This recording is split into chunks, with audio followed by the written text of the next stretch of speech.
Hello friends, I am your maths teacher Mr. Manoj. This is your books Maths Bites. Today I am going to start unit 1.1 exercise. Basically हमारे पास जो questions है वो किस तरह के questions है वो देखते हैं जरा चलते। तो ये है हमारे पास which of the following is a true statement. कौन सा हमारे स्टेटमेंट ट्रू है? तो 0 is the smallest number. 0 is the smallest number. No, ये गलत स्टेटमेंट है। -1 is the smallest integer. No, -1 smallest integer नहीं। 1 इज द स्मॉलेस्ट इंटीजर। क्या 1 स्मॉलेस्ट इंटीजर है? ये भी नहीं। We don't know the smallest integer. हम स्मॉलेस्ट इंटीजर को नहीं जानते क्योंकि माइनस में वैल्यूज बहुत आउट जा रही है, तो स्मॉलेस्ट इंटीजर को हम नहीं जानते। तो ये हमारा आंसर सही है, D1। The smallest negative integer from the following.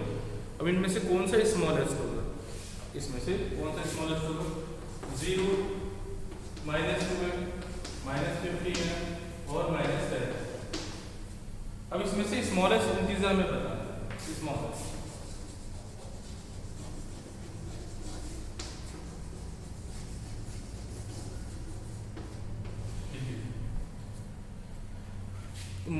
Minus में जब जो वैल्यूज बड़ी होती है, माइनस में जो वैल्यूज बड़ी होती है एक्चुअल में रियल में वो छोटी होती है, और जो प्लस में जो वैल्यूज बड़ी है वो ग्रेटर ही रहती है हमेशा।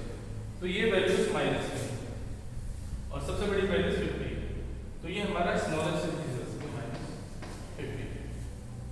ओके, क्योंकि नंबर लाइन अगर हम इसकी बनाएंगे, नंबर लाइन इसकी बनाते हैं 0, यहाँ पर लिखेंगे अगर 1 2 3 4 5 6 7 8 9 10 11 12 13 14 15 16। ठीक है?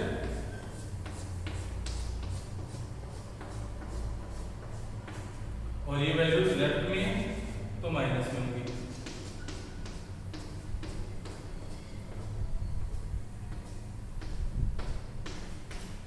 ओके, तो देखते हैं 0 से जो वैल्यूज दूर होती है नेगेटिव में वो स्मॉलेस्ट होती है। एक तो हमारे पास 0 है, एक हमारे पास 2 है और एक हमारे पास 12, एक हमारे पास -का। तो जो नेगेटिव वैल्यूज है उसमें जो वैल्यू सबसे दूर है हमारे पास फॉर है 0 से, तो वो वैल्यू सबसे छोटी होगी। तो नेगेटिव में जो वैल्यूज 15 है वो काफी फॉर है, काफी दूर है। तो ये हमारे जो वैल्यूज है वो नेगेटिव में है और सबसे स्मॉलेस्ट है। पॉजिटिव में जितना आगे जाएंगे उतनी वैल्यूज बढ़ती चलेगी। ठीक है, इस चीज का ध्यान रखना आपको। इसके बाद है the additive inverse form.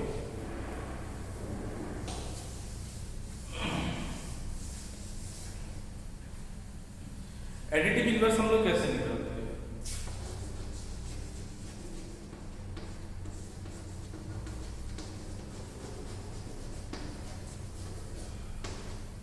Additive inverse, अगर हमारे पास प्लस का a है तो वो हो जाएगा माइनस का a, और अगर माइनस का a है तो वो हो जाएगा प्लस का a। तो जो वैल्यूज प्लस में होती हैं वो माइनस में हो जाती हैं और जो माइनस में होती है वो प्लस में हो जाती है। तो ये होता है हमारा एडिटिव इनवर्स। तो इसमें से हमारे पास जो क्वेश्चन है +7, इसका एडिटिव इनवर्स क्या होगा? लिखेंगे यहाँ पर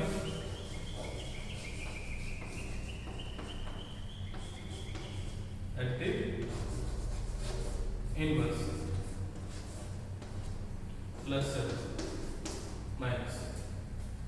ओके, +7 का -7। इसके बाद एक क्वेश्चन है हमारे पास, question number 4। Mod -58 mod -58 mod 59 even. तो ये सिंबल होता है हमारे पास, इसको बोलते हैं मोड, सिंबल ऑफ मोड। ठीक है, तो इसको कैसे करेंगे? इसकी एक प्रॉपर्टी है, मोड के अंदर अगर माइनस का साइन है तो प्लस का रखते हैं, और प्लस का साइन है तो भी प्लस का रखते हैं। अगर मोड के अंदर माइनस का साइन है तो भी जब मोड हटाते हैं तो उसको प्लस कर देते हैं, और अंदर अगर प्लस का साइन है तो भी उसको प्लस में रखते हैं। अभी यहाँ पर माइनस का साइन है तो प्लस में, यहाँ पर क्या साइन है माइनस का तो भी प्लस में। इसको चेक नहीं करते क्योंकि मोड के बाहर का साइन, ये जो साइन है ये मोड के बाहर का साइन, केवल मोड के अंदर के जो साइन होते हैं, जो प्लस में है तो प्लस में रखते हैं और माइनस में है तो माइनस में रखते हैं। तो ये कितना है आपके पास माइनस का 1। ओके, ये कितना है माइनस का इस तरह से।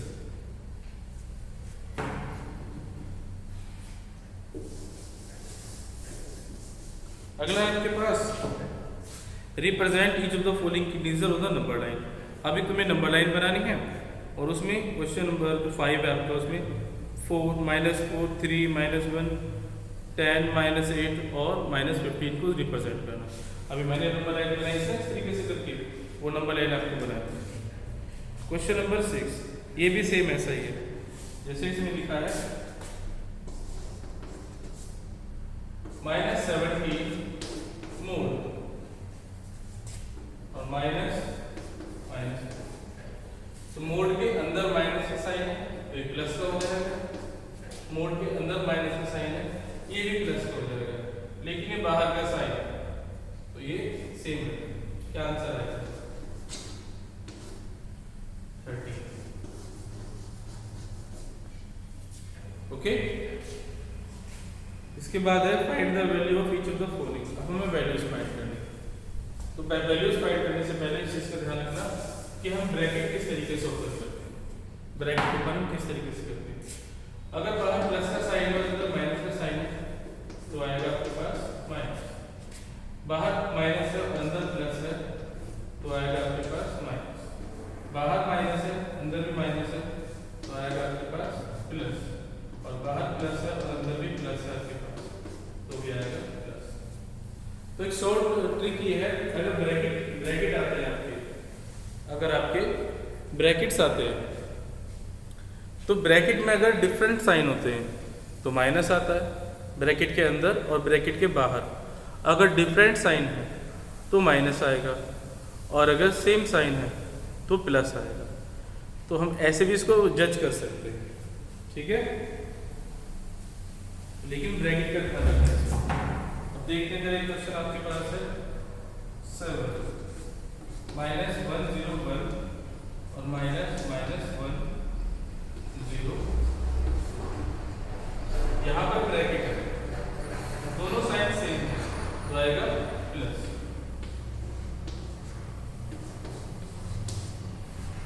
कई बार बच्चे क्या काम करते हैं, ब्रैकेट तो हटा देते हैं, ब्रैकेट तो हटा लेते हैं लेकिन दोनों साइड सेम छोड़ देते हैं।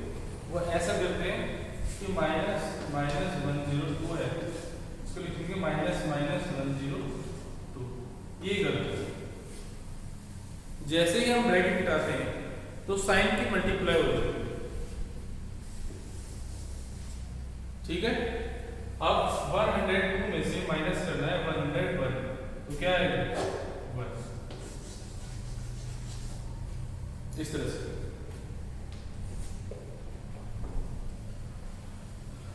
क्वेश्चन नंबर 8 है, सेम ये भी इसी तरीके का सिंप्लीफिकेशन,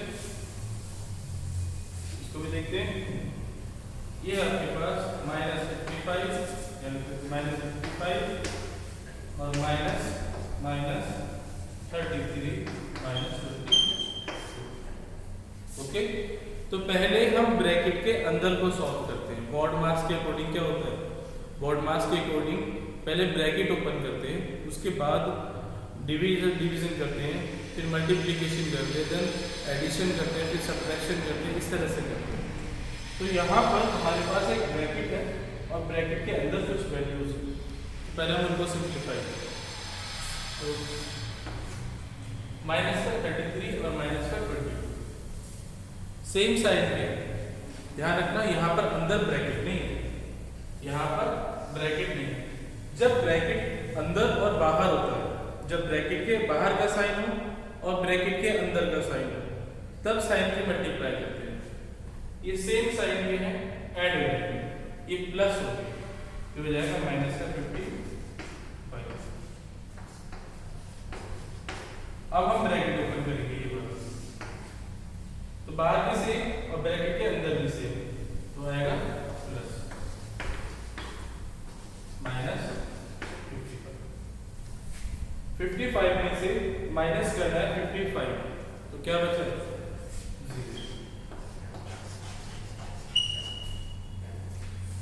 इस तरीके से हम लोग इसको सॉल्व करेंगे, ठीक है। इसके बाद आपके पास क्वेश्चन नंबर 9 है, if -7 represent, if 7 degree represent 7 degree above freezing point, then what will 15 degree below freezing point represent. अगर अबव की बात चलती है, अबव के लिए प्लस का साइन लेते हैं और बिलो के लिए माइनस का साइन लेते हैं। लेफ्ट के लिए माइनस का साइन और राइट जाने के लिए प्लस का साइन, ठीक है। अबव अप जो होता है उसके लिए प्लस और डाउन उसके लिए माइनस। लेफ्ट जाने के लिए जब हम लाइन बनाते हैं उसमें हम लेफ्ट जा रहे हैं तो माइनस और राइट जाने के लिए प्लस। हमेशा जितनी भी डिस्टेंस मेजर की जाती है वो हम सी लेवल से मेजर करते हैं, तो सी लेवल से ऊपर है देन प्लस और सी लेवल से डाउन है देन माइनस। प्रॉफिट हो रहा है तो प्लस, लॉस हो रहा है तो माइनस। तो इस तरह से हम जो है इन चीज़ों को मेजर करते हैं।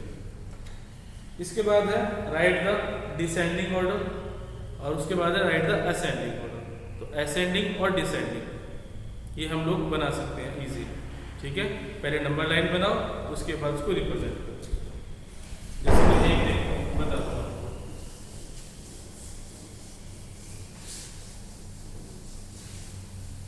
एक नंबर लाइन बनाते हैं इसमें, तो असेंडिंग ऑर्डर और डिसेंडिंग ऑर्डर बनाते हैं।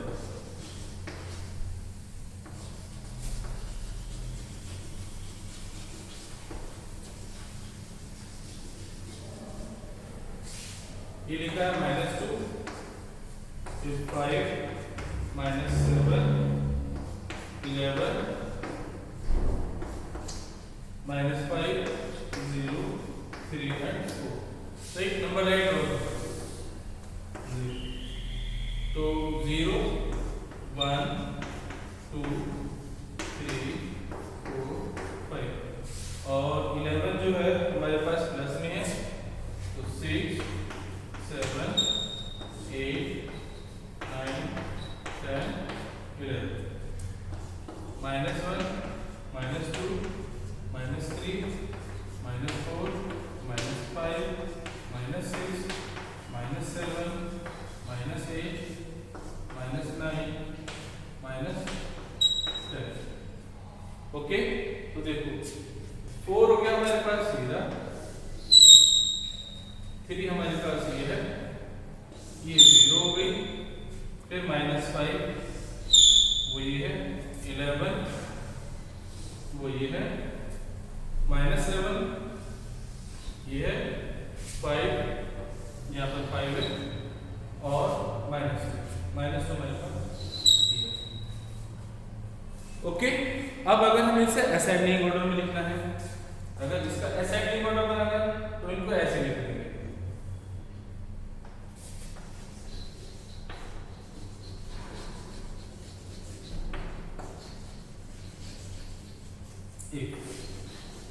ठीक है।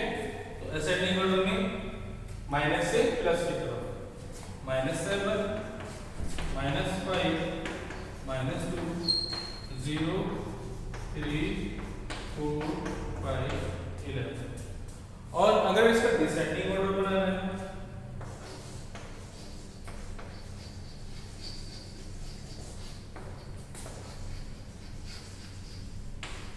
तो उसको प्लस से माइनस की तरफ, 11, 5, 4, 3, 0, फिर -2, -5, -2, -5 और -7। तो ये बन गया इसका डिसेंडिंग ऑर्डर। अगर हम प्रॉपर नंबर लाइन बना लेते हैं और हमें याद रहता है कि माइनस में जो वैल्यू बड़ी होती है वो सबसे छोटी होती है, जो वैल्यूज माइनस में बड़ी होती है वो छोटी होती है और जो वैल्यूज प्लस में बड़ी होती है वो सबसे बड़ी होगी। तो इस चीज़ का ध्यान रखिएगा।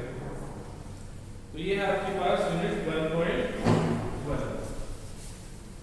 ओके, इसके बाद देखते हैं यूनिट 1.2। Thank you.